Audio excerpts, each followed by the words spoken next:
जय गुरुदेव, जय माँ पद्मावती। मेरे YouTube चैनल में आप सभी का स्वागत है।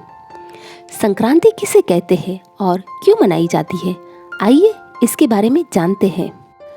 हर वर्ष मकर संक्रांति अलग अलग वाहनों पर विभिन्न प्रकार के वस्त्र पहनकर विविध शस्त्र, भोज्य पदार्थ एवं अन्य पदार्थों के साथ आती है।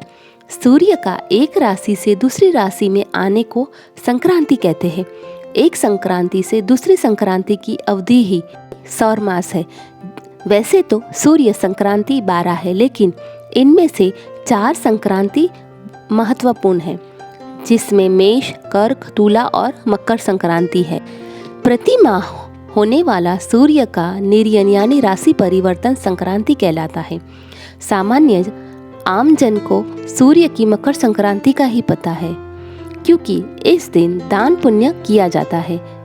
इसी दिन सूर्य दक्षिणायन से उत्तरायण होते हैं। इस संक्रांति को सजीव माना गया है। मकर संक्रांति में मकर शब्द मकर राशि को दर्शाता है, जबकि संक्रांति का अर्थ है संक्रमण यानी राशि में प्रवेश करना। मकर संक्रांति के दिन सूर्य धनु राशि से मकर राशि में प्रवेश करता है। एक राशि को छोड़कर दूसरे में प्रवेश करने की इस क्रिया को संक्रांति कहते हैं। इस दिन से सूर्य उत्तरायण होता है। उत्तरायण का मतलब उस समय से धरती का उत्तरी गोलार्ध सूर्य की ओर मुड़ जाता है, तो उत्तर से ही सूर्य निकलने लगता है। 6 महीने सूर्य उत्तरायण रहता है और 6 महीने दक्षिणायन रहता है। आपने कभी ऐसा सोचा है कि मकर संक्रांति का त्यौहार उसी डेट पर ही क्यों आता है? 14 जनवरी मतलब अंग्रेजी तारीख के अनुसार क्यों आता है? नहीं तो अधिकतर हर त्योहार की डेट अलग अलग हो जाती है। मकर संक्रांति एक ऐसी खगोलीय घटना है जिसका किसी जाति धर्म से कोई लेना देना नहीं है। जैसा कि आप सबको पता है, पृथ्वी सूर्य के चारों ओर घूमती है, ना कि सूर्य पृथ्वी के चारों ओर घूमता है। पृथ्वी पर रहने वालों को ऐसा लगता है मानो पृथ्वी नहीं बल्कि सूर्य पृथ्वी के चारों ओर घूम रहा है। इसलिए हम सूर्य को समझने के लिए कभी कभी सूर्य के विस्थापन की बात करते हैं।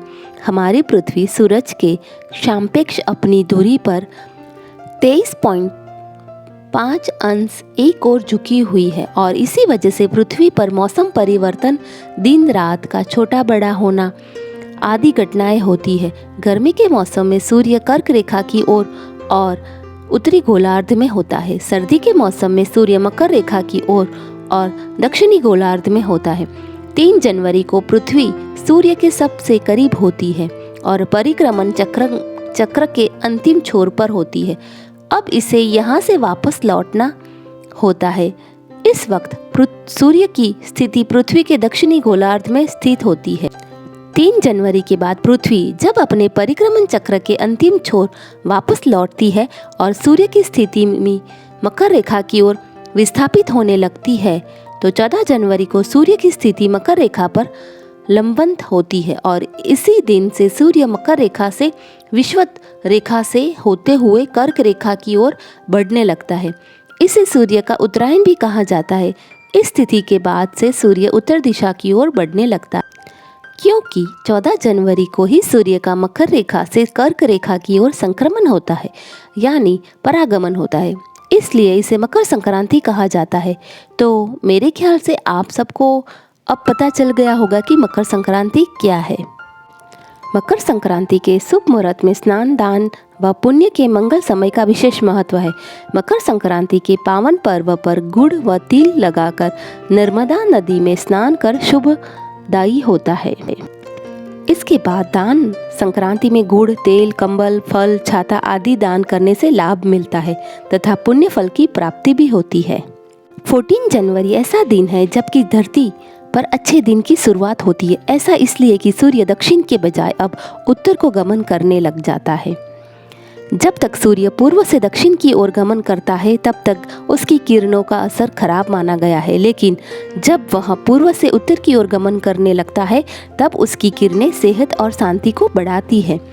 श्री कृष्ण ने भी कहा है, भगवान श्री कृष्ण ने भी उत्तरायण का महत्व बताते हुए गीता में कहा है कि उत्तरायण के 6 माह के शुभ काल में जब सूर्य देव उत्तरायण होते हैं और पृथ्वी प्रकाशमय रहती है, तो इस प्रकाश में शरीर का परित्याग करने से व्यक्ति का पूर्ण जन्म नहीं होता।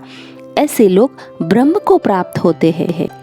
और इसके विपरीत सूर्य के दक्षिणायन होने पर पृथ्वी अंधकारमय होती है और इस अंधकार में शरीर त्याग करने पर पुनः जन्म लेना पड़ता है। तो मित्रों, मैंने इस संक्रांति के बारे में सामाजिक और वैज्ञानिक पहलू भी बता दिए।